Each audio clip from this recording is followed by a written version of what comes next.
Hello everyone, আমার রান্নাঘরে আপনাদের স্বাগতম। আজকে আমি মজাদার তেল কই রেসিপি করে দেখাবো। খুবই সহজ, খুবই ঝটপট এবং মজাদার হয় এই রেসিপিটি। একদম রেস্টুরেন্টেই আমরা এরকম কই মাছের তরকারি খেয়ে থাকি।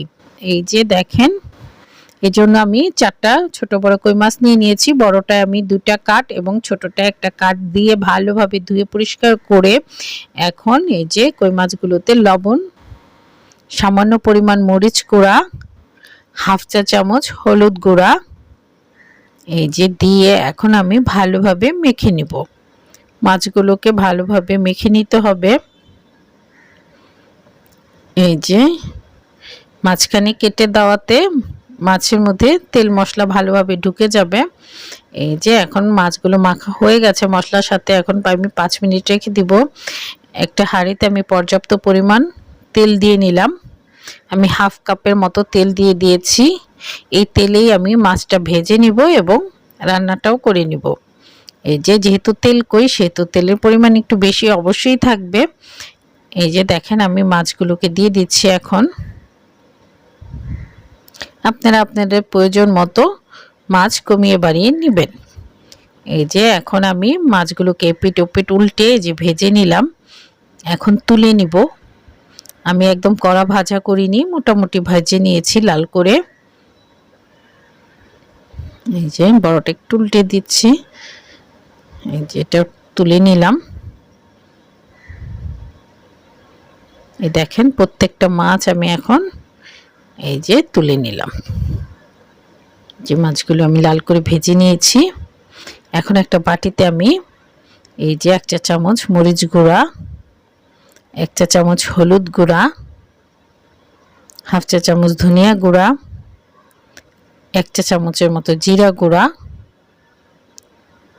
দিয়ে এখন আমি এই যে পানি দিয়ে দিলাম। আর দিয়ে দিব 1 চা চামচ আদা রসুন বাটা। এখানে আমি 1 চা চামচ আদা রসুন বাটা দিয়ে আবার মশলার সাথে মিশিয়ে আরেকটু পানি দিয়ে মিশিয়ে নিব। এই যে আমি গুঁড়ো মশলাগুলো সবগুলো পানি এই যে একত্র করে একটু পানি মিশিয়ে নিলাম। এখন এই যে হাঁড়িতে তেলটা গরম হয়ে গেছে। আমি হাফ চা চামচ কালি জিরা দিয়ে ফোড়ন দিয়ে দিলাম। কালি জিরাটা একটু নেড়ে চেড়ে ভেজে নিব। কালি জিরাটা ভাজা হয়ে গেছে। এখানে আমি 3টা কাঁচা মরিচ, 1 চা চামচ কালো সরিষা আর সামান্য পরিমাণ লবণ দিয়ে এই যে বেটে নিয়েছি। এখন এটা দিয়ে দিলাম পেস্টটা। এই যে দিয়ে একটু ভেজে নিব, হালকা একটু ভেজে নিব। দেখেন তেলে ভেজে নিলাম। এখন আমি দিয়ে দিব এই যে এখানে আমি 3টা মাঝারি সাইজের পেঁয়াজ এই যে বেটে নিয়েছি। পেঁয়াজটা দিয়ে দিলাম। এই যে পেঁয়াজটা আরেকটু ভেজে নিব কাঁচা গন্ধ চলে যাওয়া পর্যন্ত। দেখেন পেঁয়াজ বাটাটা দিলে ঝোলটা একটু ঘন হয়। এই যে এখন দিয়ে দিব এই যে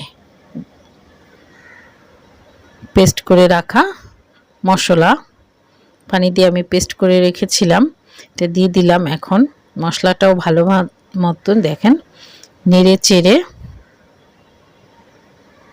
এই যে এখন কষিয়ে নিব। এখন দিয়ে দিব লবণ দিয়ে দিলাম। আমি কাঁচামরিচ সরিষার সাথে সামান্য পরিমাণ লবণ দিয়েছিলাম, খুবই সামান্য। এখন মশলাটা কষানো হয়ে গেছে। এখানে আমি একটা বড় সাইজের টমেটো এই যে বেটে নিয়েছি, টমেটোটা দিয়ে দিলাম, টমেটোর পেস্টটা দিয়ে দিলাম।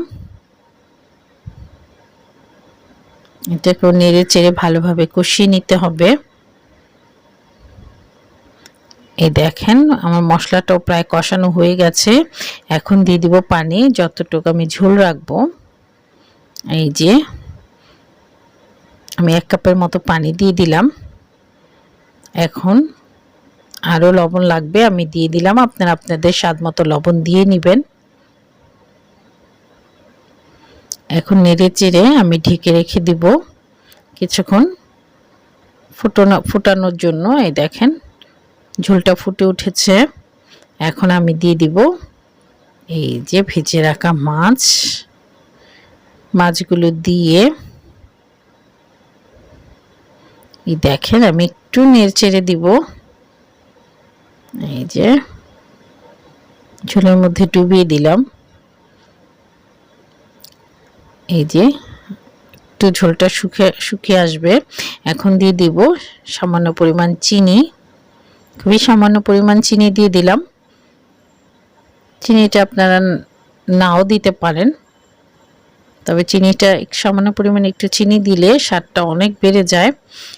এই যে একটু নেড়ে চেড়ে এই যে আমি একটু ঝাঁকিয়ে নিলাম, কে এখন ঢেকে রেখে দিব কিছুক্ষণের জন্য।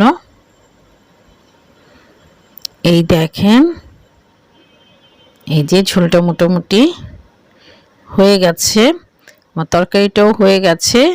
এখন আমি আপনাদের বেড়ে দেখাচ্ছি। এই যে দেখেন তৈরি হয়ে গেল আমার মজাদার সহজে ঝটপট তেলকুই রেসিপি। এই দেখেন, আমার রেসিপিটি ভালো লাগলে আমার সাথে থাকবেন, পাশে থাকবেন।